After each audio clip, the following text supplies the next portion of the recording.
시청자 여러분 안녕하십니까? 헬로티비 주말 뉴스 시작합니다. 오늘의 첫 소식입니다. 정부의 대도시권 광역교통 비전 발표 이후 GTX D 노선이 뜨거운 감자로 떠올랐습니다. 발표가 난 지 한 달이 지났지만 지역 커뮤니티에서는 여전히 GTX D를 놓고 열띤 논쟁이 벌어지고 있습니다. 확정되지도 않은 노선을 두고 지역 감정의 골이 깊어지고 있습니다. 이세진 기자가 보도합니다. 저희가 굳이 또 GTX-D라고 명명한 적도 없고, 그래서 급행철도 부분도 지금 3개의 노선이 갖고 있는 것이 과연 충분한가라는 부분부터 시작을 해서 대도시권 광역교통 비전 발표에서 가장 뜨거운 주목을 받았던 건 일명 GTX-D 노선이었습니다. 아직 확정되지 않은 노선 탓에 GTX-D 노선은 순식간에 논쟁의 중심에 섰습니다. 이런 상황에서 지역 정치권의 움직임도 논란의 불씨를 당겼습니다. 대광이 발표가 나자마자 박남춘 인천시장이 SNS에 남긴 글입니다. GTX-D도 서구에 해당된다. 서구 지역 현안 주민설명회를 열겠다. 그러면서 인천시는 광역 급행철도 구상을 함께 발표했는데 이 구상에 청라가 포함된 것 아니냐는 주장이 일부에서 제기된 겁니다. GTX-D 노선 유치에 기대를 품었던 김포 한강신도시와 인천 검단신도시 주민들은 발끈했습니다. 이들은 그동안 교통 여건이 취약했던 김포와 인천 검단에 GTX가 놓여야 한다면서 인천시를 비롯한 지역 정치권을 겨냥해 공동 성명서까지 냈습니다. 일단 2기 신도시 중에 검단, 김포만큼 낙후된 데가 있을까요, 솔직히?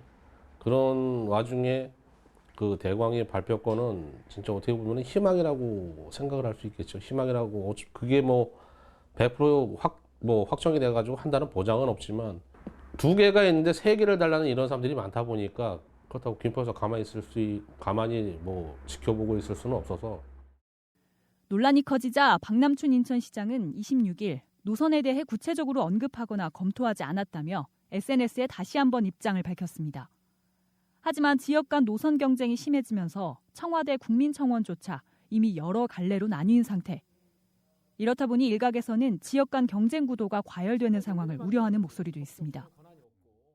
이렇게 큰 규모의 사업을 발표하면서 구체적인 내지는 대략적인 노선이 하나도 없었다는 거, 그리고 GTX라는 D 노선이라는 말도 전혀 없었습니다. 이것이 잘못하면 양 그 시에 과도하게 경쟁의 체제로 만들 수 있기 때문에 행정가들은 좀 조심스럽게 행보할 필요가 있다. 광역철도망 유치를 향한 2기 신도시 주민들의 염원이 GTX-D 노선을 둘러싼 경쟁으로 번진 상황. 노선 확정까지 당분간 뜨거운 논쟁은 계속될 것으로 보입니다. 헬로티비 뉴스 이세진입니다. 여러분은 내 고장, 우리 지역에 대해 얼마나 알고 계신가요? 부천에서는 시민단체 주도로 내가 살고 있는 지역에 대한 관점을 알아보는 설문조사가 2년에 한 차례씩 이어지고 있습니다. 올해 부천 시민은 지역에 대해 어떤 생각들을 했을까요? 이정아 기자가 정리했습니다. 시민들이 생각하는 오늘날 부천은 어떤 도시일까? 올해 설문은 도시정책, 교육과 환경, 사회적 가치, 시민 행복 등 모두 8개 분야로 꾸려졌습니다. 우리 공동체 부천에 대해서 이야기를 할 수가 있고, 그리고 그 이야기를 통해서 보다 나은 부천의 미래의 정책이라든가 그리고 공동체의 상이라든가 그것들을 이야기 나누는 자리로 만들고 있습니다. 부천의 고질적인 문제로 지적된 환경 문제 가운데 대기오염은 단연 가장 큰 걱정거리입니다. 환경을 보호해야 되고 또 부천시 자체가 환경적으로 그렇게 좋은 환경이 아니잖아요. 그래서 그런 부분에 대해서 개선을 해야 된다고 또 지킬 건 지켜야 된다고 하는 입장이었는데 과연 어떤 방향으로 가야 할지 소통과 조율이 잘 필요하다는 느낌을 받았습니다. 또 부천 대장지구 신도시 추진에 대해서는 시민 60% 이상이 개발 대신 보전을 택해야 한다고 응답했습니다. 지역 저출산과 육아 정책도 언급됐습니다. 절반 이상이 불만족한다고 답한 상황. 특히 아이를 키우는 주부일수록 보육비 부담은 더욱 크게 다가옵니다. 부모한테 지원이 되지 않고 그런 기관에 지원이 되면서 비리가 생기고 이제 안 좋은 상황까지 되게 만드는지 저는 저희 개인 부담을 갖고 저는 보냈거든요. 그래서 이게 딱 나한테 체감이 되는 정책이다라는 걸 느껴보지 못했던 것 같아요.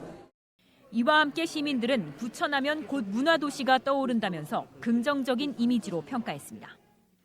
반면 2년 전 41.8%가 보통이라 응답했던 부천시장에 대한 신뢰도는 올해 35.9%로 하락했습니다. 이번 조사는 부천 YMCA가 가톨릭대학교와 함께 부천 시민 2,000명을 대상으로 서면 조사해 응답률 62%를 기록했으며 표본 오차는 95% 신뢰 수준에 플러스 마이너스 1.03%포인트입니다. 헬로티비 뉴스 이정아입니다. 아프리카 돼지열병의 기세가 다소 누그러지면서 발생 지역인 김포시는 이달 초 24시간 방역 초소를 모두 철수했습니다. 하지만 모든 돼지를 살처분한 김포 농가들은 여전히 악몽 속에 살고 있는데요. 추가 확산을 막겠다며 희생을 자처한 농가들을 위해서라도 확실한 보상 조치가 이루어져야 한다는 목소리가 나오고 있습니다. 이세진 기자가 보도합니다. 아프리카 돼지열병 사태 이후 김포에 남은 돼지는 단 한 마리도 없습니다. 추가 확산을 막기 위해 멀쩡한 돼지까지 모조리 살처분했기 때문입니다. 당장 수입원이 사라진 농가들에게 보상금은 생계가 걸린 문제. 때문에 김포시의회 행정사무감사에서도 현재 진행형인 보상금 문제가 서둘러 해결돼야 한다는 목소리가 나왔습니다. 연천 같은 경우는 농가들이 우리 지금 행정에서 살처분을 요구할 때 잘 따라주질 않았어요. 그죠? 네, 왜 우리가 희생을 하냐. 이렇게 국가를 위해서 헌신한 거예요. 어떻게 보면. 그렇습니다. 그거에 대한 보상은 그렇게 권한 만큼의 불이익이 가면 안 됩니다. 김포시는 농가들의 사정을 고려해 아직 확정되지도 않은 보상금 일부를 미리 지원하고 있다면서도 중간 50% 정도로 지원을 하고 있습니다. 그래서 71억 8천만 원 정도로 지원을 했고요. 직접 지금 농가한테 그렇습니다. 차료값이라도 낼 수 있게 네. 지원이 됐어요. 그렇습니다. 50% 정도. 네. 나갔고요. 나머지에 대해서는 국도비하고 예산이 확보되는 대로 신속하게. 예산 마련이나 규정 탓에 현실적 어려움이 있다고 토로했습니다. 우리 생활자금은 지금 어떻게 지금 하고 있습니까? 답변드리겠습니다. 지금 이제 국비가 1억 5천 정도가 내려왔습니다. 근데 우리가 이제 거기에는 지방비가 또 이제 있어야 되기 때문에 그 예산 성립전으로 해가지고 우선적으로 또 이제 농가에 최대 334만 원까지 줄 수가 있는데, 근데 그게 이제 6개월까지 이렇게 이제 SOP 규정상으로 돼 있는데, 그것도 우리가 지금 그 재입식을 하는 기간이 이렇게 요원할 수도 있기 때문에 저 주장을 해서 한 1년 내지 이렇게 좀 연장을 해서. 최근 타 지자체 매물지에서 침출수 유출 문제가 불거졌던 만큼 매물지 관리도 남은 과제. 김포시는 매물지 관리에는 자신감을 드러냈습니다. 지금 연천이나 이제 파주 같은 경우에는 일부 이제 그 자연 상태에서 이제 이렇게 구덩이를 파고서 이제 거기다 이제 생석회를 깔고 그 비닐을 깔고 이렇게 이제 매물한 경우가 있습니다. 그런 환경 피해가 없도록 그 전면 FRP 통을 다 사용을 했습니다. 그리고 FRP 통도 이거를 꽉 채우게 되면은 그게 부패하면서 넘칠 수가 있는 환경 오염원이 되기 때문에 반드시 60-70% 선을 넘지 마라. 다만 예비 매물지 확보를 위해서는 선제적인 대응책을 찾아보겠다고 답했습니다. 인허가 시에 이런 일은 없었겠지만서도 살처분해야 할 대상지를 미리 확보해 놓는다면은 이런 일이 벌어졌을 때 매물지가 없어서 여기저기 막 고민하고 이런 일이 없도록 인허가 시부터 적법하게 매물지 여기 매물 예정지 이렇게 해서 간다 그러면 더 좋을 것 같고요. 한편 김포시는 이달 농림부를 비롯한 관계기관에 농가 보상금이나 생활자금 지원을 확대하고 돼지 재사육 시기를 앞당겨달라고 건의할 예정입니다. 의원들은 모든 돼지 살처분 지침에 따라준 농민들의 희생이 헛되지 않도록 정부에 더 강한 지원을 요구해달라고 주문했습니다. 헬로티비 뉴스 이세진입니다. 올해 지구 지정이 끝나면서 속도를 내고 있는 김포 풍무 역세권 도시개발 사업. 이 사업구역 내 대규모 공동주택뿐 아니라 대학교 부지까지 포함돼 있어 관심을 얻고 있습니다. 그런데 이 대학 유치 가능성을 두고는 의견이 분분합니다. 가능성이 있냐는 지적이 계속해서 나오고 있는데요. 김포시의회 행정사무감사에서도 같은 지적이 반복됐습니다. 이세진 기자가 보도합니다. 김포시는 풍무 역세권 도시개발구역 안에 대학을 유치하겠다는 입장을 줄곧 내비쳐왔습니다. 하지만 번번이 대학 유치에 실패하면서 실현 가능성이 있냐는 지적도 끊이지 않았습니다. 김포시의회 행정사무감사에서도 풍무 역세권 내 대학 유치가 쟁점이 됐습니다. 의원들은 대학 유치가 가시화되고 있는 것이냐고 물었고 또 실패할까봐 걱정이 돼가지고 이제 뭐 여러 학교 지금 갖다 댔다가 안 되고 지금 이런 걸 지금 알고는 있는데 그것 또한 이제 비밀리에 다 진행을 했잖아요. 지금도 뭔가 진행되고 있느냐는 걸 질의하는 겁니다. 김포시는 공모를 통해 대학 유치에 나서고 있다면서도 공모 과정은 구체적으로 밝힐 수 없다며 답변을 피했습니다. 대학 유치를 목적으로 해서 이제 도시공사에서 공모를 준비 중인 거예요. 그 공모 사업이라고 하는 것이 뭐 어디 대학이 된다, 어디가 된다 이렇게 공개해서 되는 게 아니기 때문에 아직 공고 중에 있다고만 말씀을 드리겠습니다. 다만 그동안 대학 유치를 두고 비공개 합의서가 있었다는 의혹까지 나온 만큼 투명한 절차를 약속했습니다. 그래서 몇 년째 이 사업을 뭐 전임 시장도 뭐 혼자 주물럭거리다 그만두고 또 지금 시장도 이게 뭐 이러니까 저희가 답답한 겁니다. 준비를 하다가 이제 잘 안 됐는데요. 지금 진행되는 거는 현재 공모를 통해서 깨끗하게 투명하게 이렇게 해서 할 거고요. 그다음에 그 공모 과정이 정리가 되면 의회에도 실제로 대학을 유치하지 못했을 경우 사업에 차질을 빚는 것 아니냐는 지적에는 대학 유치에 실패하더라도 개발 사업에는 영향을 주지 않을 것이라고 답했습니다. 학교 용지에 대해서는 예를 들어서 그게 학교 공모를 하다가 실패를 한다든가 또 문제가 오면 그 부분에 대한 건 유보지로 관리되게 됩니다. 그래서 준공하고는 상관없이 유보지로 변경 관리가 됩니다. 한편 이날 김포시의회는 김포도시공사 사장직이 공석인 만큼 여러 개발 사업에 구멍이 생기지 않도록 도시국에서 꼼꼼히 관리하라고 주문했습니다. 헬로티비 뉴스 이세진입니다. 병원마다 다양한 진료 방법과 차별화된 서비스를 제공하면서 의료도 마치 상점에서 물건을 사는 것처럼 비교해보고 선택할 수 있는 시대입니다. 외국인이 우리나라 병원에서 진료를 받을 때는 통역이나 국적 맞춤 서비스 등을 더 꼼꼼하게 비교해보고 선택할 텐데요. 부천에서 외국인 환자 유치를 목표로 한 국제 콘퍼런스가 열렸습니다. 전국 기초지자체 가운데는 처음이라고 하는데요. 이정아 기자가 다녀왔습니다. 러시아와 우크라이나 등 해외 의료 관계자 100여 명과 함께하는 국제 의료 콘퍼런스가 부천에서 열렸습니다. 잘 갖춰진 중증 환자 진료 시스템으로 외국인 환자를 부천 지역 병원에 오게 만드는 게 목표입니다. 외국인 의료 관광객 수가 증가세를 보이고 있습니다. 실제 최근 3년 동안 외국인 환자 12,000여 명이 부천을 방문했고 앞으로 이런 컨퍼런스나 의료 관광 설명회, 홍보 등을 통해서 부천시 의료 관광의 효율성과 우수성을 알려나갈 계획입니다. 먼저 러시아 등 해외 의료 산업을 살펴보는 시간이 마련됐습니다. 국가별 특징을 파악해 중대한 병으로 병원을 찾은 외국인이 얼마나 편안하게 진료를 받을 수 있느냐가 관건이 될 것으로 보입니다. 부천의 한 병원은 지난 2009년부터 통역 등 외국인 환자 진료 시스템을 운영해왔습니다. 앞으로는 러시아와 중앙아시아의 환자 진료까지 폭을 넓혀가겠다는 계획입니다. 전 세계를 대상으로 하기는 불가능합니다. 결국 선택과 집중을 해야 되는데 미국으로 갈 것이냐, 중국으로 갈 것이냐, 아니면 CIS와 러시아로 갈 것이냐 이렇게 방향을 놓고 고민을 하다가 결국 저희는 CIS 러시아로 가자. 부천시는 내년까지 외국인 환자 5,000명을 지역으로 끌어오겠다는 목표를 세웠습니다. 의료 관광이 앞으로 또 하나의 미래 성장 동력이 될 수 있을지 주목됩니다. 헬로티비 뉴스 이정아입니다. 김포 신곡 사거리를 지나는 차량 수가 지난해보다 줄어든 것으로 나타났습니다. 김포시는 주요 도로인 국도 48호선에서 차량 통행량을 조사한 결과 강화대교 인근은 지난해보다 6% 이상 증가했지만 고촌읍 신곡 사거리는 0.2% 감소했다고 밝혔습니다. 김포시는 지난해 시도 5호선이 개통하면서 서울 방향 차량들이 한강로로 분산돼 이 같은 결과가 나온 것으로 보고 있습니다. 한편 국도 48호선을 비롯한 김포시 전체 도로의 교통량은 지난해에 비해 2.54% 늘어난 것으로 나타났습니다. 김포시가 장릉산에 남아있는 군사시설을 다른 곳으로 옮겨달라고 국방부에 건의했습니다.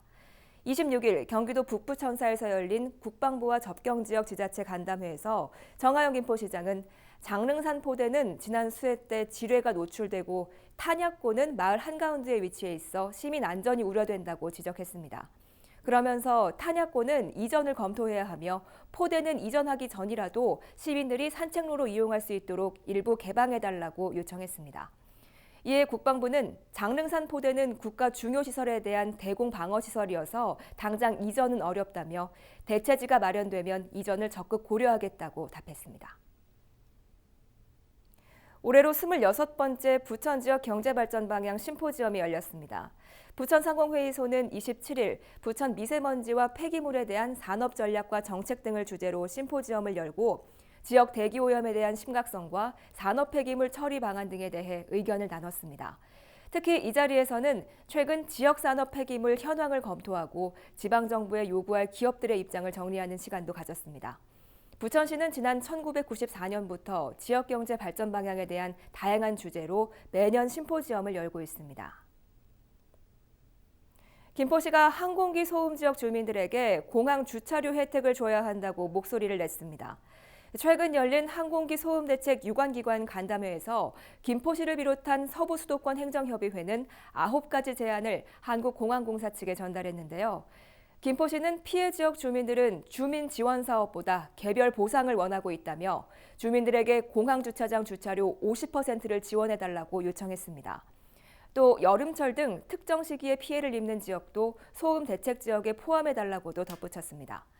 한국공항공사는 항공기 소음 한도가 75웨클 이상, 85웨클 미만인 지역을 소음 대책 지역으로 규정하고 있는데요.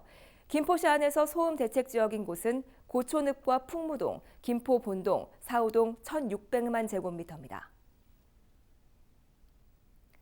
오늘 준비한 소식은 여기까지입니다. 저희는 언제나 지역 주민 여러분 곁에 있겠습니다. 시청해주신 여러분 고맙습니다.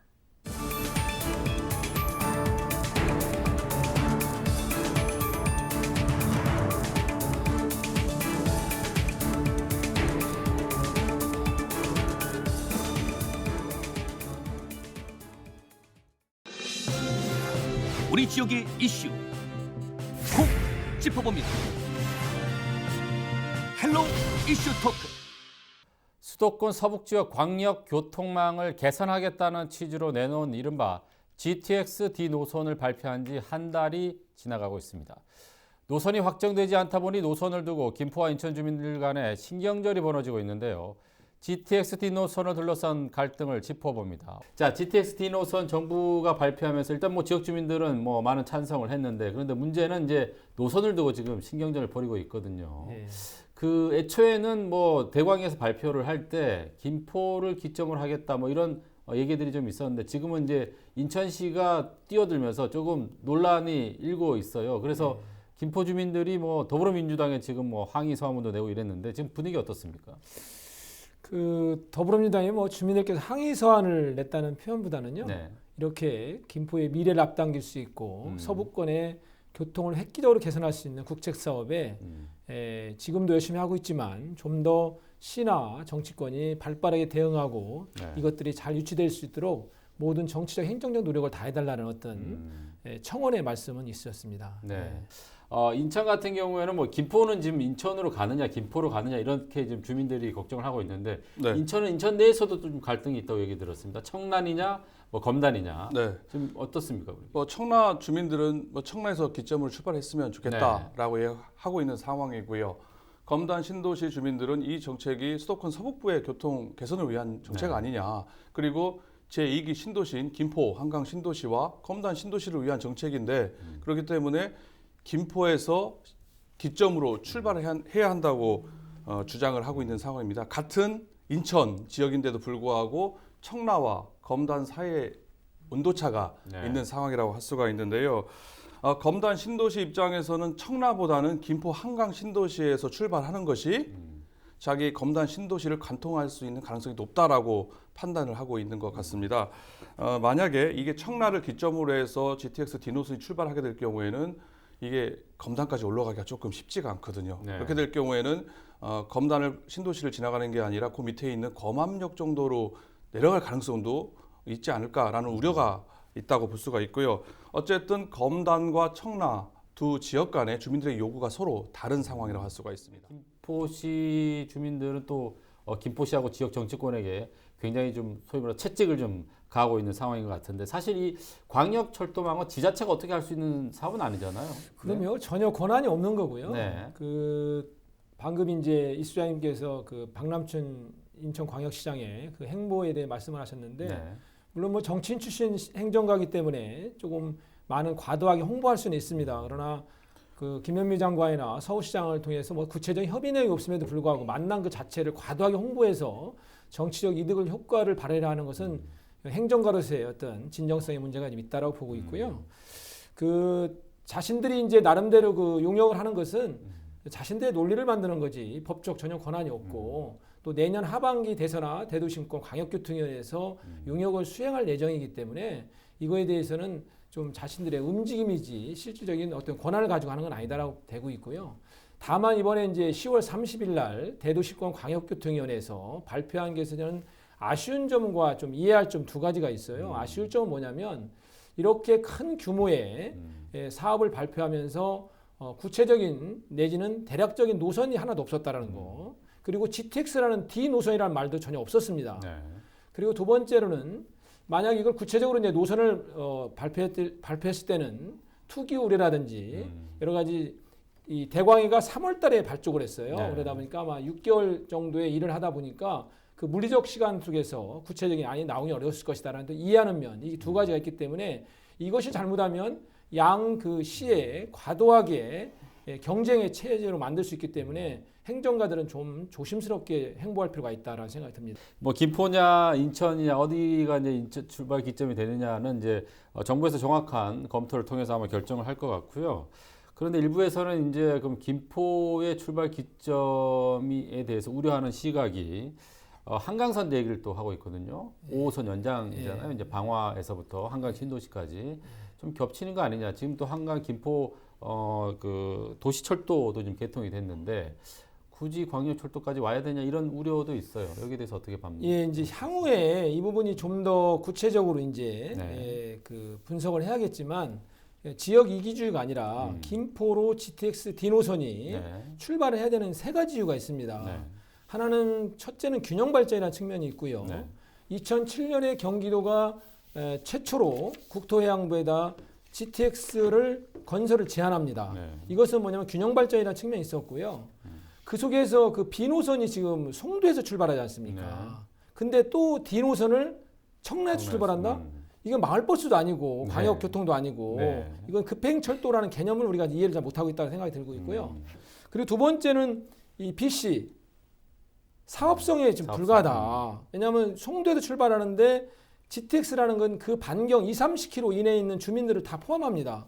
근데 나란히 또 노선을 그 선취한다는 것은 용역에서 타당성 조사가 나오지 않을 뿐만 아니라 오히려 김포에서 출발하면 김포는 한강 신도시와 검단 신도시를 같이 인접하고 있거든요. 이게 계양 신도시와 김포공항으로 간다라면 사업 타당성이라든지 서부권 교통망 개선에도 획기적인 그런 안이 될 수 있고 이 D 노선이 추가 검토가 된 것도 바로 한강 신도시와 검단 신도시를 염두에 두고 하지 않았느냐. 그렇기 때문에 출발점은 바로 통진이나 마송에서 출발하는 게 맞다라는 게 이 합리적인 그 근거가 세 가지가 있다는 걸 제가 말씀을 드린 겁니다. 네, 우리 의원님께서 이제 송도에서 B 노선 출발하는데 청라면 이거 마을 버스 아니냐라고 강력하게 지금 말씀을 하셨는데 인천 같은 경우에 지금 뭐 김포와의 관계도 있지만 아까 말씀하신 대로 검단하고 이제 청라와의 관계도 있는데 그렇다면 뭐 청라로 갈 것이냐, 검단으로 갈 것이냐 둘 중 하나는 포기해야 되는 거 아닌가요? 어떻습니까?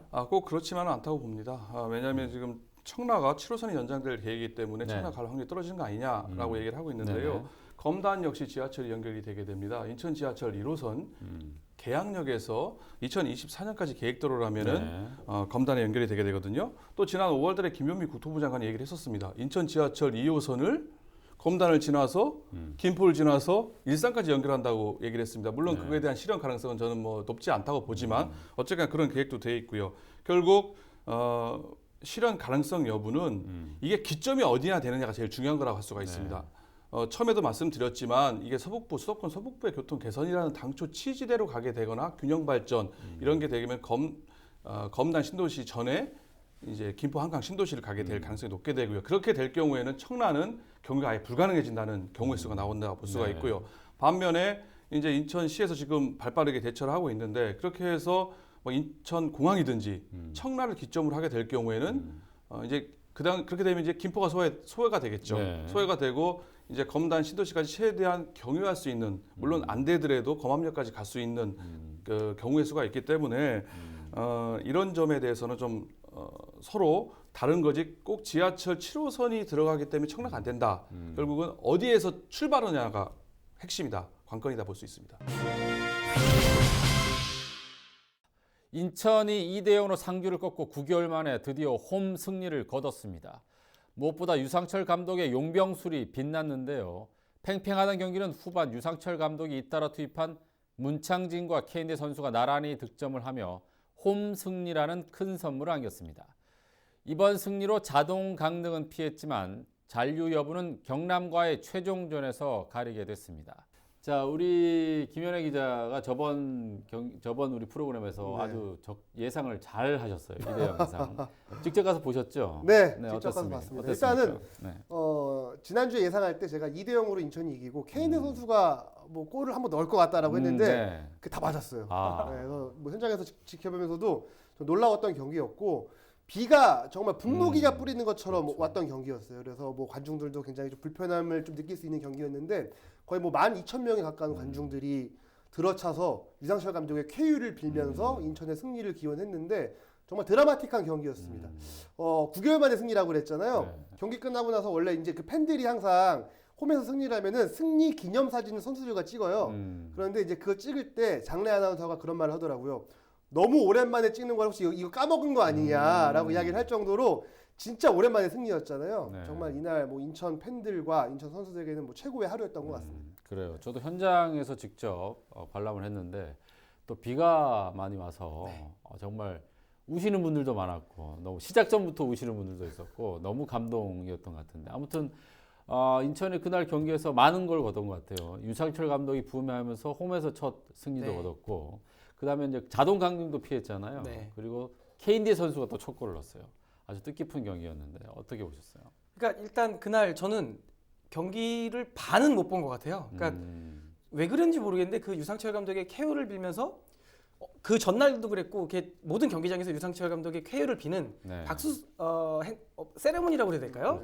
이런 뜻깊은 행사를 했는데 이상하게 박수를 치는데 경기 시작 전부터 눈물이 나더라고요. 그래서 그래도 오늘 경기 좀 잘했으면 좋겠다 했는데 또 문창진 선수의 선제골이 터졌을 때 또 그렇게 많이 울었습니다. 그래서 경기를 내가 경기를 보는 건지 이게 눈물을 보는 건지 모를 정도였는데 다행히 또 케인대 선수가 마수거리 골을 아주 멋지게 넣어줌으로써 또 박장대소하게 그 케인대 골에는 기분이 너무 좋았거든요. 지금 최자망 투병을 하고 있는 네. 유상철 감독에 대한 팬들의 뭐 관심, 격려 뭐 그런 것들이 이제 복합된 그런 경기였던 것 같은데 저도 이렇게 기자석에서 밑을 이렇게 보니까 유상철 감독님이 감독석에 안 앉고 비를 맞으면서 이렇게 선수들을 막 진두지휘를 하셨어요. 네. 좀 건강이 걱정되기도 했었는데 유상철 감독은 뭐 어떤 뜻에서 이렇게 진두지휘했을까요? 저도 이제 그 모습을 보면서 좀 앉아서 비 안 맞고 좀 이렇게 지휘를 하시면 네. 어떨까라는 좀 걱정이 들었는데 유상철 감독이 이 정도 비는 내가 좀 따뜻하게 입고 하면 괜찮다. 그리고 선수들과 함께 좀 뛰는 느낌을 주고 싶다라고 이야기를 하더라고요. 그리고 이제 많은 분들은 유상철 감독이 그렇게 서 있으면 주변에 다른 코치들도 같이 와서 좀 비를 맞아주면 좀 좋은 거 아니냐라고 하는 분들도 있는데 규정상 한 명만 나와서 서 있을 수 있습니다. 그래서 뭐 다 같은 마음으로 좀 응원을 하긴 했던 것 같아요. 유상철 감독은 경기 전부터 정말 나를 보고 이제 많은 분들이 이제 나와 같은 병으로 앓고 계신 분들이 희망을 얻기 위해서 내가 꼭 이거를 이겨내겠다라는 이야기를 했거든요. 그리고 뭐 상대팀 감독이었던 이제 김태형 감독도 유상철 감독이 정말 의지가 있는 사람이다라고 이야기를 하면서 꼭 이겨냈으면 좋겠다라고 했고 이제 뭐 앞서 말씀하신 것처럼 많은 관중이 경기 전에 기립해서 30초간 박수를 보냈어요. 그래서 유상철 감독에게 이제 큰 힘을 못했는데 이날 경기장에서 보니까 유상철 감독을 응원하는 그런 뭐 팻말을 만든 뭐 어린 친구들도 많더라고요. 네, 네. 그리고 유상철 감독의 그 상징적인 번호가 6번인데 그 6번이 달려있는 국가대표 유니폼을 가지고 와서 유상철 감독을 응원하는 모습을 봤는데 이런 걸 봤을 때는 유상철 감독이 분명히 큰 힘을 받지 않았을까라는 생각이 듭니다. 그 경기가 끝나고 이제 인터뷰를 했는데 유상철 감독의 어떤 직접적인 또 인터뷰를 들어보니까 또 감동이었고요. 특히 저 개인적으로는 유상철 감독이 기적이라는 질문들 많이 했습니다. 우리 기자들이. 근데 기적도 역시 준비한 자에게 돌아온다는 아주 명언을 해서 굉장히 감동이었습니다. 유상철 감독의 인터뷰 좀 듣고 계속 이어가겠습니다. 이렇게 날씨도 구린데 선수들이 조금 바빠져야 되는 걸 소리 안 나왔고 조금 그런 경기를 했었는데 그래도 교체 이후에 득점까지 나와서 조금 더 활기 있는 경기로 좋은 결과를 또 하면서 마지막 경기 가져와서 굉장히 기분 좋습니다. 근데 모르겠어요. 기적도 준비를 안 하고 있는데 그 기적은 찾아오지 않는 것 같아요. 또 그만큼 이 기간 동안에 선수들이 많이 또 준비를 했고 하고자 하는 어떤 의지라든지 절실함들이 분명히 있었기 때문에 오늘 이렇게 좋은 결과를 가져왔습니다. 뭐니 해도 유상철 감독의 용병술이 빛났다. 정말 그날 감독이 자기가 교체한 선수가 골을 넣으면 그렇게 기분 좋다고 하는데 2명의 교체 선수가 둘 다 골을 넣었어요. 이날 유상철 감독의 용병술 어떻게 보였어요? 정말 깜짝 놀랐습니다. 네. 특히 문찬진 선수가 그동안 처음에 연착륙 하는 줄 알았는데 네. 그동안 계속 다운되는 폼을 좀 보였어요. 그래서 그날도 한 2번의 슈팅을 이렇게 날리면서 네. 약간 좀 화가 났어요. 교체 선수로 와서 이렇게 임팩트가 없을까? 라고 했을 때 3번째 만인가 무고사와 기가 막힌 연계 플레이를 해서 무고사가 내준 볼을 집중력 있게 그렇죠. 골문을 갈랐을 때는 제가 그때 또 2번 울음이 터질 정도로 너무 감동이었습니다. 그거는 인천이 승리를 가는 첫걸음도 좋지만 침체하고 있던 문창진이 포효할 수 있게 해준 골이라 너무 감동적이었어요. 그래요. 정말 북받쳐 올라서 기쁘게 울었습니다. 지금도 울 것 같은데 눈이 빨개졌어요. 상상하면 자꾸 이렇게 몰입이 돼서. 그때 감동이 네. 우리 손철민 해설 얼굴로부터 나오는 것 같은데 그날 또 하나의 기쁨은 이제 케인대 선수. 네. 케인대 선수 그동안 골 소식이 없었는데 네. 아주 멋진 골을 냈어요. 네. 이게 이제 첫 골인데 한 3골은 쳐줘야 될 것 같아요. 네, 그 정도로 정말 예술적인 골이었죠. 그리고 유상철 감독이 늘 경기 전에 만나서 이제 이야기를 할 때 케인대 선수 이야기가 나오면 살짝 미소를 좀 지어요. 왜냐하면은 이 선수가 워낙 이제 또 캐릭터도 독특한 선수고 하다 보니까 이 선수를 굉장히 좀 이렇게 많이 좀 아끼는 것 같아요. 예, 지금 화면에 나오고 있는데 케인대 네. 선수가 가슴으로 받아서 이거를 정말 다이렉트 터닝 슈팅으로 기록을 하는 그런 멋진 장면이었는데 경기 끝나고 유상철 감독한테 이야기를 들어보니까 나는 창진이 골보다 이 케인대 골이 훨씬 더 좋았다. 왜냐하면 이 선수가 지금까지 한 골도 못 넣었던 선수인데 여기서 분명히 부담감을 덜어낼 것이다라고 이야기하면서 정말 기뻐하더라고요. 그래서 케인대 선수가 지금까지 마음고생이 굉장히 심했는데 이 한 골로 그런 마음고생을 술술 털어내는 골이었지 않았나 싶습니다. 네. 그 몸놀림이 되게 좋았어요. 문창진 선수도 케인대 네. 선수도. 조금 일찍 투입했으면 더 빨리 골이 나오지 않았을까. 교체 타임은 어떻게 보셨어요? 그런데 일단은 이제 전반전에 좀 밀리는 경기를 했지만 실점하지 않았거든요. 그래서 유상철 감독은 분명히 후반 막판에 대해서 뭐 케인대 선수라든가 문창진 선수를 투입해서 승부를 보겠다라는 좀 전략이 있었던 것 같아요. 그래서 그 전까지는 잘 지켜냈던 모습을 봤을 때 교체 타이밍이 그렇게 뭐 나쁘진 않았던 것 같습니다. 일단 저희는 비기기만 해도 되거든요. 네. 그런데 경남 무조건 이겨야 되고 네. 어떻게 보면 이제 인천이 유리하긴 한데 네. 자 경남을 이기기 위한 뭐 비책 공략법 어떤 게 있을까요?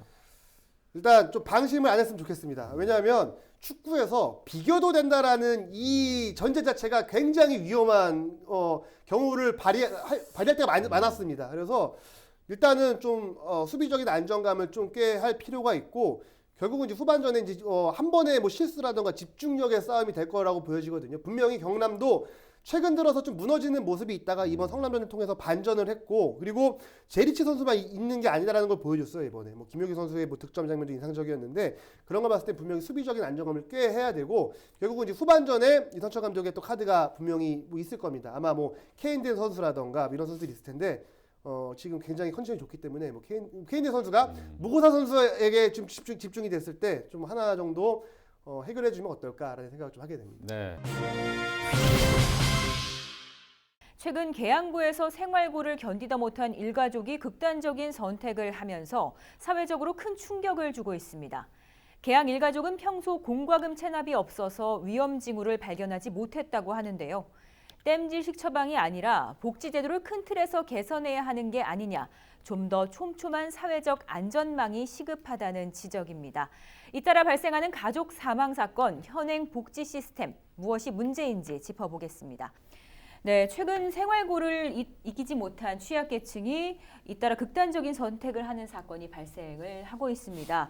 이번 사건의 경우에도 경제적 어려움을 호소하는 이런 유서를 남겼다고 하는데 이게 어떤 상황이었나요? 예, 올해 그 언론에 보도된 일가족 자살 사건의 경우는 대부분의 그 부모가 30대나 40대이고요. 예. 미성년 그 자녀라든지 또는 성년 자녀까지 포함된 예. 이런 그 희생들이라서 사실 더욱더 안타까운 그런 현실입니다. 지난 19일 날 그 계양구에서 발생한 사건은 40대 한부모죠. 어머니가 이제 계시고요. 그다음에 거기에 딸, 또 아들, 그리고 딸의 친구까지 그 4명이 그 자살한 사건인데요. 국가수 그 부검 결과 가스에 의한 질식사로 이것이 그 추정된다고 밝혀졌고요.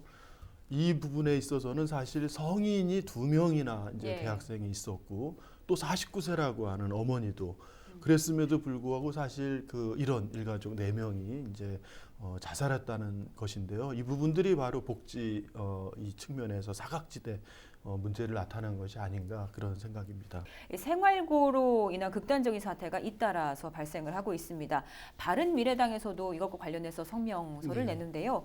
왜 이런 사건이 발생을 했다고 보십니까? 안타까운 자살 사건이 연이어지고 있는데요.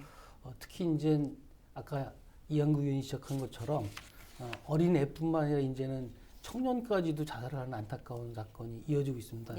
이것은 좀 그 우리나라의 심각한 사회 문제, 경제 위기, 고용 위기, 그리고 사회 복지 시스템의 한계를 고스란히 노정하는 것이 아닌가라는 생각도 들고 또 일종의 하인리비 법칙의 징후가 아닌가 하는 그런 생각도 듭니다. 그래서 이러한 문제들에 대한 사회적인 관심과 또 긴급한 대책이 필요하다고 생각해서 저희 바른미래당에서 성명서를 낸 것입니다. 계양 일가족의 경우에는 3개월 긴급 지원을 받을 정도로 이 생계가 곤란한 게 파악이 됐잖아요. 네네. 근데 왜 사후 관리가 안 됐던 거죠?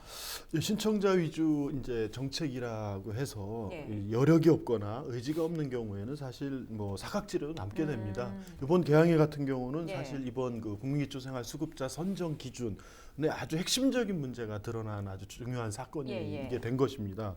뭐냐면 무엇보다도 이 대상자의 일촌이내 이런 그 부양 의무자가 있을 경우에는 이게 부양 의무자가 돌보지 않아도 수급 대상자가 되지 않는 겁니다. 그러니까 사각지대로 남게 되는 거죠. 또 하나는 그 이번 경우처럼 성인 자녀 2명이 있었는데 지금 경기 침체로 인해서 그 청년 실업들이 급증한 상태인 거죠. 근데 문제는 그 추정소득이라고 해서 대상자의 한 세대 안에 같이 거주하는 65세 이하의 건강이나 특별한 문제가 없다면 모두 추정소득을 부여합니다. 그렇다 보니까 그 수급자 선정에서 이것이 제외가 되는 거죠. 이러한 그 부양 의무자 제도 문제랑 또 하나는 세대 내 65세 이하를 무조건 추정소득을 부여해서 이 수급 대상에서 제외하고 있는 현재 우리나라 그 핵심적 수급자 선정의 그 문제가 나타난 사건입니다. 박남춘 인천시장이 인천 복지 기준선을 설정해서 소외계층이 없도록 하겠다 이런 이야기를 했습니다.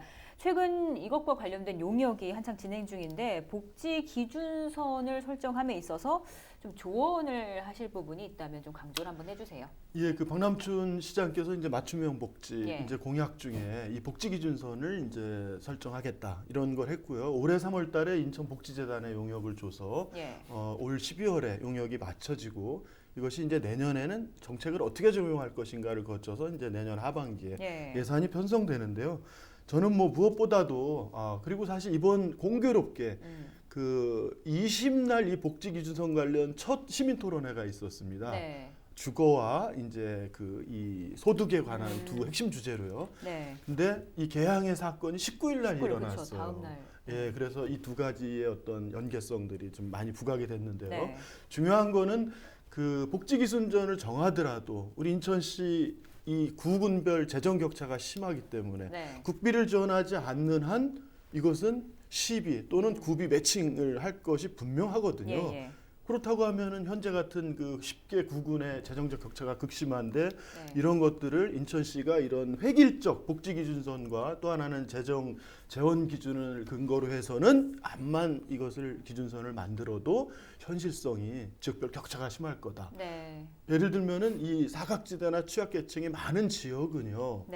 이것을 지원해야 될 행정 역량도 다른 인원수 대비로 하니까 공무원 수가 적죠. 또 하나는 이거를 보완할 민간 지원 역량도 그 지역 전체 자원이 적은 거예요. 예. 이런 불균형이 있는 거기 때문에 바로 이런 구군 간 또는 구내에서 그런 그 좀 더 좀 생활이 좀 수준이 높은 곳과 그렇지 않은 곳들이 형평성으로 진행되도록 재정 지원과 민간 자원 활용하는 것들을 통합적으로 잘 그 현실화하는 방안을 마련해야 된다고 봅니다. 네, 복지 기준선 맞춰가는 방안들 좀 어떤 것들이 있을까요? 그 영국이 1941년도에 비버리지 보고서를 발표를 합니다. 근데 이제 중요한 건 2차 세계대전 때 발표했다는 게 상당히 중요한 거예요. 지금 어려운 시기에. 그런데 그때는 실행을 못했지만은 전후에 노동당이 집권하면서 하나하나 실행하면서 복지국가로 발전을 합니다. 그런 의미에서 복지기준선을 얘기했다는 건 좋은 의미로 받아들이는데 문제는 이 복지기준선을 만들 때는 우선 철저하게 과학적으로 실태를 파악을 해야 됩니다. 과학적으로. 그걸 막연하게 토론으로 넘겨서는 안 되고 실제 지금 우리 그 어떤 소득을 받는 사람이 몇 %고 어떤 상태다 이건 정확히 파악해야 되고 두 번째로는 우리가 부담 가능한 재정이 어느 정도인가를 또 정확히 파악해서 이걸 어떻게 맞출 것인가를 고민을 하면서 사회적 합의를 이루어가는데 제가 부탁하고 싶은 얘기는 지금 우리나라 복지 상당한 문제가 포퓰리즘에 휘둘리면 안 되고 특히 너무 보편적 복지 중심으로 가는데 취약계층에 집중할 수 있는 지금 선별적 복지가 이 경제 위기 시절에는 중요합니다. 그래서 그런 융통성 있는 선별적 복지를 강조하고 싶다 이렇게 말씀드리고 싶습니다. 네, 장기적으로 이런 대책들이 중요한데 사실 당장 이런 안타까운 사건들이 발생하지 않기 위해서는 또 시급하게 추진해야 될 것들이 있을 겁니다. 좀 어떻게 보십니까? 그러니까 사회 보장 시스템이 평시에 가동할 수도 있지만은 또 긴급한 사태가 있습니다. 예를 들어 지금같이 경제 위기, 고용 위기 이런 사태에 대해서는 거기에 맞게 긴급한 한시적인 조치가 필요한 거죠. 그래서 저는 그 취약 지역에 긴급센터를 한시적으로도 운영해서 아까 말씀드렸지만 알리고 찾아가고 해결을 하는 그런 그 복지 지원 시스템을 한시적으로도 운영하는 게 필요하다고 생각합니다. 네, 헬로 이슈 토크 오늘 순서는 여기까지입니다.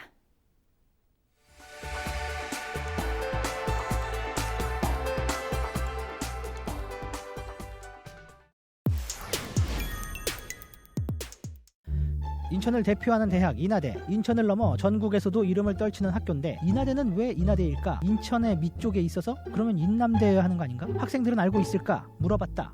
인천 하와이. 인천 하와이 아닌가요? 저희 신입생 때부터 많이 물어봐가지고 알려줘가지고 알고 있어요. 19세기 후반 열강의 이권 개입으로 조선은 혹독한 사회적 혼란을 겪게 된다. 특히 일본이 한국의 곡물을 대량으로 반출해 가면서 빈곤이 가속화됐고 이때 많은 사람들이 살기 위해 이민을 결정하게 되는데 이민지 중 하나가 바로 하와이였다. 당시 하와이에서는 설탕의 수요가 늘면서 많은 노동력을 필요로 했는데 조선인 노동자들이 하와이행을 택한다. 이후로도 그 이제 노동력이 더 필요하게 되니까 이제 조선의 우리 이제 조선인들에 대한 관심을 가지게 되었고 그러한 배경으로 이제 알렌 공사가 고종 황제에게 그 하와이 이민에 대한 건의를 했고 고종 황제가 이를 허가함으로써 우리나라 최초의 이제 공식 이민이 시작이 되게 된 것이고 제물포를 떠난 조선인 102명은 1903년 1월 13일 하와이 호놀룰루에 도착한다. 그들이 대한민국의 첫 이민자다. 이후 1905년 하와이 65개 농장에서 한인 5,000명이 생활하게 이른다. 뜨거운 햇살 아래 힘든 노동을 견뎌내야 했던 조선인 이민자들. 그들은 열악한 환경 속에서도 번 돈의 상당수를 독립운동 자금으로 보낸다. 다양한 분들이 갔지만 새벽 한 6시부터 오후 4시까지 하루에 한 10시간 정도 사탕수수 농장에서 일을 했고 뭐 하루에 1시간 정도 이제 휴식을 취하고 나머지는 노동을 했다 그래요.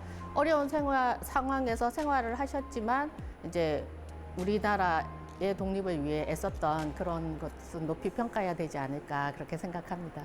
50년 후 성공적으로 하와이에 정착한 조선인 이민자들은 고향인 한국으로 시선을 돌린다. 그리고 이민 50년을 기념해 떠나온 인천에 대학교 건설 계획을 추진하는데 그것이 바로 인하대. 하와이 동포들의 성금과 하와이 한인 기독교 학교 매각 대금을 합친 15만 달러가 인하대학교 건립에 마중물이 된다. 거기에 그 하와이에 있던 한인 기독 학원의 매각 자금이 인하대학 설립의 어떤 씨앗이 되었다고 하는 게 이제 우리가 지금 생각하기에 하와이로 이민을 갔던 분들이 다시 고국으로 되돌아온 그런 뭐 디아스포라의 어떤 기환이라고 하는 그 측면에서 아주 중요한 의미를 가지고 있습니다.